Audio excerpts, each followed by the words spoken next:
Incident that happened in Sheridan last night.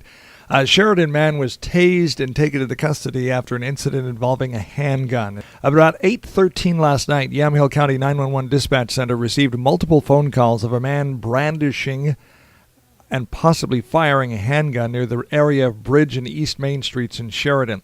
The male was identified by witnesses as 43-year-old Sheridan resident James Ellsworth Maley Jr. Witnesses reported seeing Maley pull the handgun from his waistband, point it, and act as if he was going to fire it. Maley then entered Lee's Green Frog Bar and Restaurant at 119 East Main Street, pulled the handgun from his waistband, and slammed it on the bar's counter. The bartender asked Maley to leave, and Maley was escorted out the back door with a handgun tucked in his waistband. As deputies arrived in the area, they heard a single gunshot come from the back parking lot of Lee's Green Frog. As they approached the parking lot, Maley appeared from an alley and pointed the handgun at deputies. Deputies gave commands for Maley to drop the gun as they moved to positions of cover. However, Maley ignored the commands and fled the area on foot. Additional deputies, law enforcement, arrived on scene and began looking for Maley. At about 10:38 last night, Maley was found walking eastbound on Yamhill Street in Sheridan.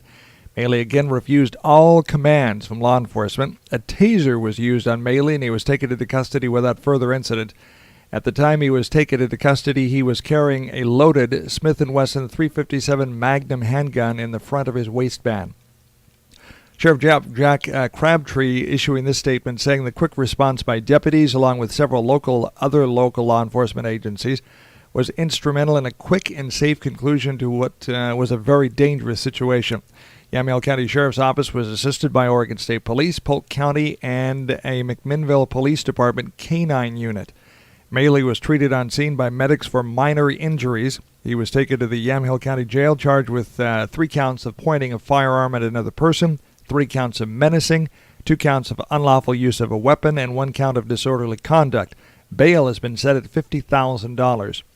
Unconfirmed reports indicate Maley may have fired as many as 3 additional shots during the incident. Anyone with more information on this is encouraged to contact Deputy Broyles at the Yamhill County Sheriff's Office, and this is an ongoing investigation. Again, this happened last night, 8:13 p.m. Luckily, no one was injured. News update, AM 1260 KLYC.